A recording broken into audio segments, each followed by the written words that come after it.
ஏய் வெண்ணிலா, ஏய் வெண்ணிலா, ஷோ என்னடி ஆச்சு?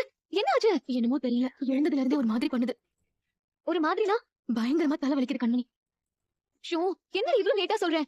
நான் பக்கத்துல தானே இருக்கேன். இதெல்லாம் எனக்கு உடனே சொல்லணும்ல. இல்ல உனக்கு தொந்தரவு கொடுக்க கூடாதுன்னு தான். லூசு, இதெல்லாம் ஒரு தொந்தரவா? நீ வா முதல்ல உட்கார் வா.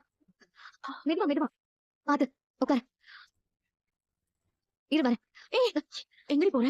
ஒரு நிமிஷம் இரு, நான் ஒரு கசாயம் வச்சு தரேன். அது தலைவலிக்கு நல்லா கேக்கும். இரு. ஏய் இல்ல அதெல்லாம் ஒண்ணும் வேணாம்.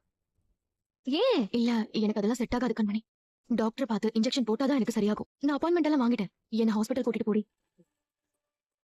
சரி அத்தை, நான் இவளை ஹாஸ்பிட்டலுக்கு கூட்டிட்டு போயிட்டு வந்துறேன். பாவம் ரொம்ப முடியல இவளுக்கு. வாடி வா. பிக் மம்மி பசிக்குது, டிஃபன். டேய் கார்த்தி, எனக்கு ஒரு ஹெல்ப் பண்றியா? சாப்பிடுறதுக்கு முன்னாடியா சாப்பிட்டதுக்கு அப்புறமா? இப்பவேடா.